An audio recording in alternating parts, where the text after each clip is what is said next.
विनायकं गुरुं नौमि साखरे नाम विश्रुतं येषां चरणसान्निध्यात् जीवा मुक्ता भवन्ति। साखरे वंशविख्यातं ज्ञानदानपरायणं विनायकं गुरुं वन्दे भवबन्धविमुक्तये।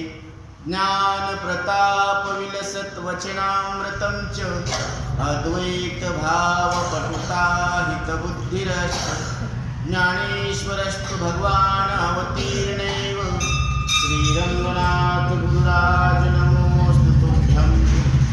वेदांत केसरी रंगनाथ महाराज परभणीकर यांच्या 56व्या पुण्यतिथीनिमित्त हस्तामलक या ग्रंथाचं चिंतन चालू आहे। पुष्प क्रमांक 4 श्लोक क्रमांक 7। हस्तामलक 7व्या क्रमांकाच्या श्लोकामध्ये काय सांगतात?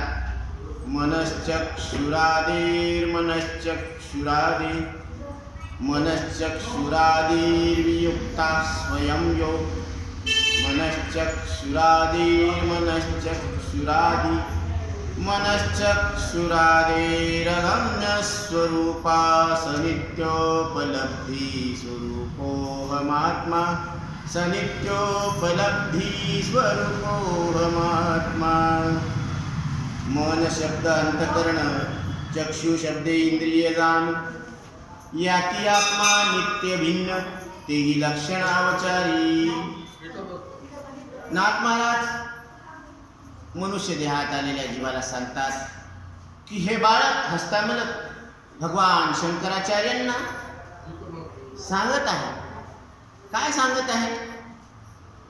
कारण या श्लोकामध्ये आपल्याला आत्मा स्वप्रकाशमान आहे, पहिला मुद्दा। दुसरा, विषयासक्त अज्ञानी आणि नास्तिक यांना आत्मदर्शन होत नाही। तिसरा मुद्दा, चित्तशुद्धीची अत्यावश्यकता। चौथा मुद्दा, सद्गुरूचे लक्षण। पाचवा मुद्दा, सद्गुरूच्या ठिकाणी देहबुद्धीने पाहणे म्हणजे अज्ञान व्यक्त करण्यासारखेच आहे। सहावा मुद्दा, गुरुवचना वाचून साधन व्यर्थ आहे आणि सद्गुरू कर्मबंधनात टाकीत नाही। आठवा मुद्दा, सद्गुरू कर्म भ्रम दूर करतो। आणि 9, आत्मानुभव सहज साध्य नाही। 10, सर्वाभूती विनम्रता असेल तरच आत्मानुभव शक्य आहे। 11वा, आत्म्याचे व्यापकत्व। आणि 12, आत्मोपम्य बुद्धीमुळे जीवनमुक्ताने बाह्यतः विषयोपभोग घेतले तरी त्याची जीवनमुक्त स्थिती बदलत नाही। याला अर्जुनाचे उदाहरण दिलेलं आहे। 14वा, देह प्रारब्ध म्हणून लोकोद्धाराकरिता मुक्त वावरत असतो आणि नित्यमुक्ताचे लक्षण। इतके मुद्दे याच्यामध्ये आलेले आहेत। एक एक मुद्द्याचं आपण सविस्तर चिंतन करणार आहोत। तर इथे नाथ महाराज सांगतात, चिंतनाला अजून पुढे नेत असताना संत एकनाथ महाराज सांगतात, बंध मोक्ष दोन्ही नाही ते देहात्मवादू आला पाही, स्वये निसावया तुरी श्लोकार्थ कार्य पाही मत। ही चर्चा चालत असताना तिथं एक देहात्मवादी आला। पूर्ण ब्रह्म या आत्मस्वरूपात गुण अवगुण ज्ञान अज्ञान जीव शिव इत्यादी द्वैतरूपी सापेक्ष कल्पनांना काही जागाच नाही, म्हणून तिथे बंधन आणि मोक्ष हे दोन्ही सुद्धा नाही। हस्तामलकाने आपले हे भाव बुद्धी आदी उपाधी रहित आत्मस्वरूप दृष्टीने केले होते, परंतु देहात्मवाद म्हणजे जडवाद, म्हणजे देहाला मी समजणारे अशी काही लोक आले। त्यांच्या खंडनाची जास्त आवश्यकतेचा अनुभव करताना स्वतःच ही शंका घेऊन त्याने त्याचे समाधान केले आणि त्या समाधानातून हा श्लोक सांगतात, मनश्चक्षुरादिर्वियुक्ता स्वयं यो मनश्चक्षुरादिरगम्यस्वरूपा सनित्योपलब्धि स्वरूपोऽहमात्मा सनित्योपलब्धि स्वरूपोऽहमात्मा। जो आत्मा स्वतः मन आणि अंतकरण चतुष्ट आणि चक्षु आदी देहेंद्रियाकडून वेगळा आहे। आत्मा कसा आहे? शरीर, श्वास, इंद्रिय, अंतकरण याहून वेगळा आहे. हे सगळं इथंच आहे. आता आहे इथं, हे सगळे प्रत्यक्ष आहे. जसे या मंदिरामध्ये हे शरीर बसवलं, तर आता इथं हे शरीर या मंदिराहून वेगळं आहे. हे बाहेर जाऊन ठरवायचं का बसल्या बसल्या ठरवायचं? बसल्या बसल्या ठरवायचं. तसं आता इथं या शरीर, श्वास, इंद्रिय, अंतकरणाहून आत्मा म्हणजे मी जाणणारा आता इथं वेगळा आहे असं. आणि जो मनाचेही मन आहे, डोळ्याचा सुद्धा डोळा आहे, प्रत्यक्ष किंवा अनुमान प्रमाणाने जो इंद्रिय अगोचर आहे, म्हणजे आपण कुठल्याच इंद्रियानं आपल्याला जाणता येत नाही, मनानं कल्पना करता येत नाही, बुद्धीनं त्याचं चिंतन करता येत नाही. तो नित्य प्राप्त बोधस्वरूप आत्मा मी आहे. सनित्योपलब्धी स्वरूपोहमात्मा. प्रत्यक्ष श्लोकाच्या भावार्थाला स्पष्ट करण्यासाठी संत एकनाथ महाराज सांगतात, मन शब्दे अंतकरण, चक्षु शब्दे इंद्रिय जाण, यासी आत्मा नित्य भिन्न, तेही लक्षण अवधारी. मन शब्दाचा अर्थ काय घ्यायचा इथं? अंतकरण घ्यायचं. आणि चक्षु शब्दाचा अर्थ इंद्रिय घ्यायचे. या श्लोकामध्ये मन शब्दाचे तात्पर्य अंतकरण चतुष्टय म्हणजे मन, बुद्धी, चित्त आणि अहंकार हे घ्यायचे. आणि चक्षु शब्दाचा अर्थ पंच ज्ञानेंद्रिय, डोळा, नाक, कान, त्वचा व पंच कर्मेंद्रिय, हात, पाय, गुद, उपस्थ, वाणी हे आहेत. आत्मा या सगळ्याहून भिन्न आणि नित्य आहे. हेच आत्म्याचे लक्षण आहे. कारण आपले लक्षण काय? आपण नित्य आहोत आणि या सगळ्याहून वेगळे आहोत. कारण पहा तुम्ही, बालपणामध्ये जे शरीर होतं, जे श्वास होते, जे इंद्रिय होते, जे मन होतं, ते सगळं बदललं. आता नवीन शरीर आहे, नवीन इंद्रिय, नवीन मन आहे, नवीन श्वास आहे. श्वास आतापर्यंत किती बदलले असं त्याची आपण काउंटिंग करत नाही, पण बदलले हे मात्र निश्चित आहे. तसं याने हे स्पष्ट होते की आत्मा, मन, अंतकरण आदी हे आणि इंद्रिय याच्यात पैकी काहीच नाही. आत्मा यांच्याहून वेगळा आणि स्वतः पूर्ण आहे. आत्म्यावर आरोपित झाल्यामुळे ही मन व इंद्रिये सक्रिय भासत असतात. कारण हे जे शरीर दिसायला लागलं, डोलायला लागलं, हालायला लागलं, तर हे कशामुळं? आपल्या सत्तेमुळं चालायला, आत्म्याच्या सत्तेमुळं चालायला. म्हणून हस्तामलक सांगतात, तो आत्मा मनाची सुद्धा मन आहे आणि इंद्रियाचा सुद्धा इंद्रिय आहे. कारण मनाला मन कळत नाही, म्हणून मनाचा मनपणा मी आहे, इंद्रियाचा इंद्रियपणा मी आहे. कारण इथं गंमत आहे की सगळे इंद्रिय वजा केले तरी आपलं अस्तित्व कायम आहे. म्हणून ज्ञानोबराय सांगतात, निजवृत्ती काढी सर्व माया तोडी, इंद्रियास वडी लपो नको. इंद्रियानं तुम्ही तुमचा अर्थ करू नका. इंद्रियानं दिसणारा देह मी आहे, माझा आहे, खरा आहे असं मानू नका. कारण इंद्रिय हा देह दाखवायला तिथं, स्वप्नामध्ये दुसरा देह दाखवला. मग हा देह खरा आहे का तो देह खरा आहे? ही सृष्टी खरी का ती सृष्टी खरी? मग इंद्रियाला सोडून जर आपण आपला अर्थ केला तर इंद्रिया वाचून आपल्याला अस्तित्व आहे. म्हणून इंद्रियातीत आत्मा पाही नाथ महाराज वर्णन करतात. हे अनुभवाये सुषुप्तीच्या ठाई. हे कुठं अनुभवाला येतं? झोपेच्या ठिकाणी अनुभवाला येतं. ते जाणती सर्व देही आत्मा विदेही मुख्यत्वे. आपण देहात असताना विदेही आहोत. देहीच विदेही भोगुदाशा, देहीच विदेही. आपण देहात असताना विदेही आहोत. तारुण्यात असताना आपण तारुण्याहून वेगळे आहोत. म्हणून तर तुकोबराय सांगतात, तुका म्हणे वृद्ध होती तरणे, वृद्धपणात मी वृद्ध नाही असं जर कळालं तर त्याला मृत्यूची भीती राहत नाही. हे साक्षात फल आहे चिंतनाचं. म्हणून याला आपण झोपेच्या अनुभवाने समजू शकतो. सुषुप्ती म्हणजे झोप ही अवस्था, इंद्रिय आणि मनाचा संबंध तुटतो आपला.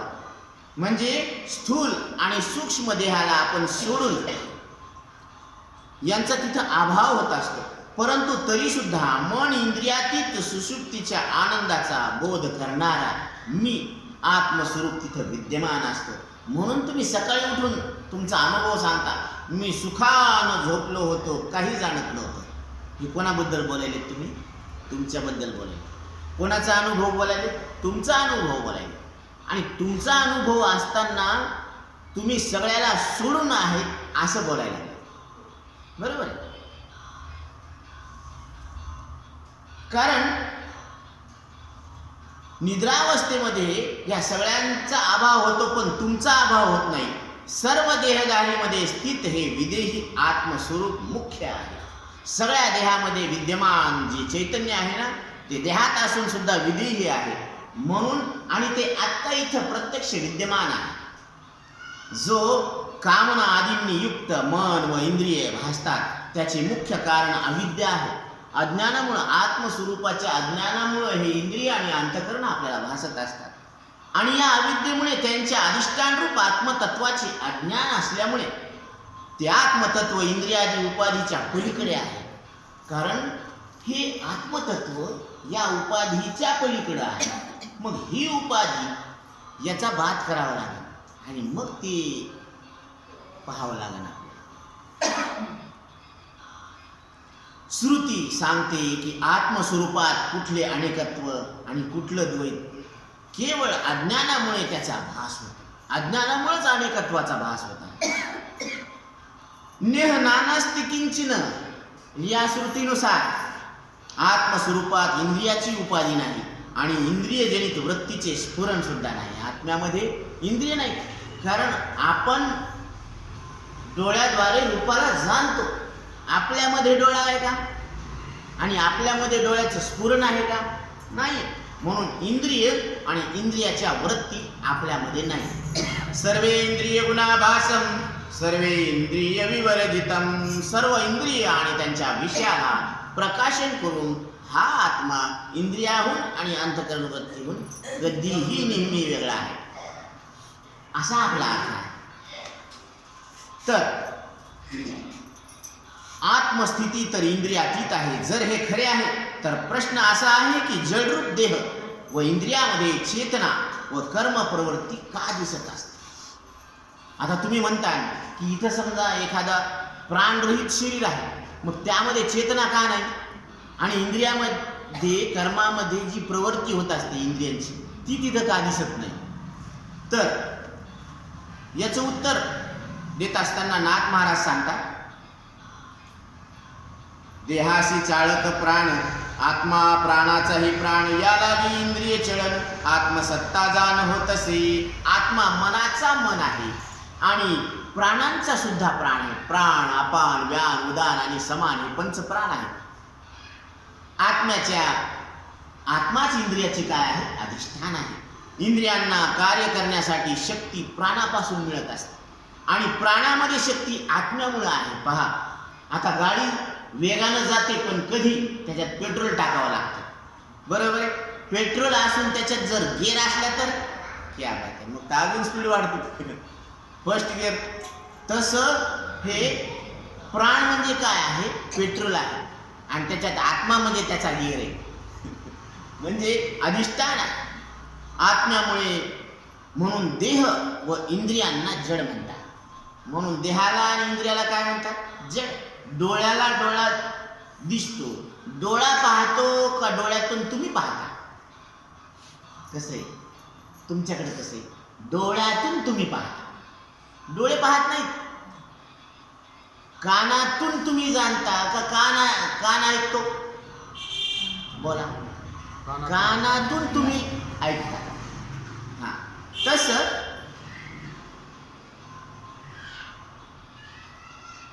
ज्याप्रमाणे चुंबकाच्या स्पर्शाने जड लोखंडाचा तुकडा चलायमान होतो. आता इथे चुंबक ठेवलेले आणि त्याला जर असं लोखंड नेलं की ते काय होतं? त्याला येऊन चिटकतं, बरोबर ना?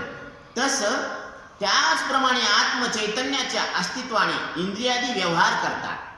तसंच आत्म्यामुळं म्हणजे आपल्यामुळं हे सगळे इंद्रिय काय होते? त्या त्या कर्मामध्ये प्रवृत्त होतात, चलनवलन होतं. परंतु देह व इंद्रियादिक यांच्या रूपामध्ये भासत असताना सुद्धा आत्मा विकारवान होत नाही. यामध्ये आपली प्रगटता आहे, पण आपण यांच्या विकारानं विकारित होत नाही. याच्या मृत्यूचा रंग आपल्याला चढत नाही. म्हणून रंगी रंगे रे श्रीरंगे, काय भुललासी पतंगे. आपण कोण्या रंगामध्ये रंगायला पाहिजे? पांडुरंगाच्या रंगामध्ये रंगायला पाहिजे. अवघा रंग एक झाला, अवघा रंग एक झाला. त्या पांडुरंगाच्या रंगामध्ये रंगल्यानंतर आपल्याला या प्रकृतीच्या मृत्यूचा रंग चढत नाही. म्हणून अमृत स्वरूप परमात्मा आपण इथं नित्य उपलब्ध आहोत असं आचार्य इथं सांगतात. तो निरुपम ज्ञानघन आणि पूर्ण आहे आणि मनश्चक्षुला अगम्य आहे. म्हणजे मनानं आणि इंद्रियानं तो जाणता येत नाही. आत्मा जड नव्हे निरुपम, आत्मा जड नाही, त्याला उपमास देता येत नाही. ज्ञान घन पूर्ण ब्रह्म मनश्चक्षुरादिकांना अगम्य. आत्मा राम आत्मत्वी, आत्मा अंतर्यामी व पूर्ण आहे. केवळ अविद्यामुळे कारण देहामध्ये मर्यादित होऊन परिच्छिन्न जीवाच्या रूपानं भासतो.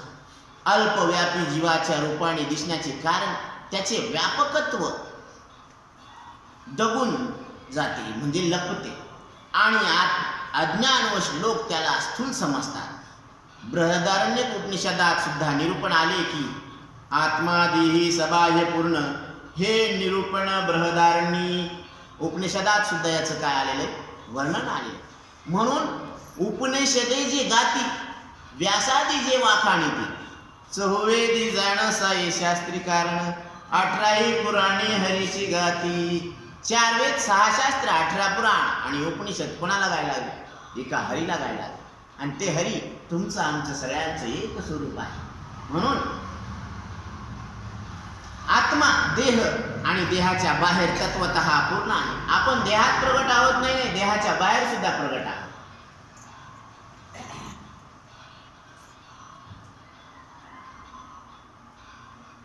म्हणून तरी सुद्धा जर कोणाला शंका आली की हा जड देहच आत्मा आहे, आता कोणाला शंका आली की हा देह म्हणजे काय आहे? आत्मा आहे, असं जर कोणाला शंका आली तर त्याच्या निवारणासाठी नाथ महाराज सांगतात, मनश्चक्षुरादिर्वियुक्ता स्वयं यो. पदाचा अन्वय करून आणि ब्रह्मादरण्य उपनिषदामध्ये प्रतिपादित सिद्धांतानुसार सांगतात, आत्म्याचे निज नित्यत्व, व्याप्य भेदे विन व्यापकत्व, देही असोनी अलिप्तत्व, हे अतिगुप्तत्व प्रतिपादी. देहात असताना सुद्धा आपण कसे आहोत? या देहाहून अलिप्त आहोत. जसं उसातून जायचं पण 5 टांगाला लागू द्यायचं नाही, तसं देहाचे धर्म अनित्य, जडत्व, अनेकत्व हे आपल्या अंगाला लावू द्यायचं नाही, असं सांगण्याचं तात्पर्य. आत्मा निज नित्यत्व म्हणजे स्वयं शाश्वत स्वरूप आहे. तो कोणत्याही भेदभावा वाचून अखंड रूपाने व्याप्त आहे. अखंड मंडलाकारम व्याप्तैनम चराचरम. अखंड आहोत, तुकडे तुकडे नाही. शरीराचे धडधड 6 तुकडे, 2 हात, 2 पाय, 1 मुंडकन, 1 धड, बरोबर. श्वासाचे किती तुकडे? मिनिटाला 15, घंट्याला 900, 24 तासात 21,600 तुकडे. आणि मनाचे किती तुकडे येतात? अनंत बुद्धीचे तरंग, क्षणोक्षणा पालटते रंग, करू जाता संग तव तव होयती बाधत. पण ह्या सगळ्या तुकड्याला जाणून आपण अखंड आहोत.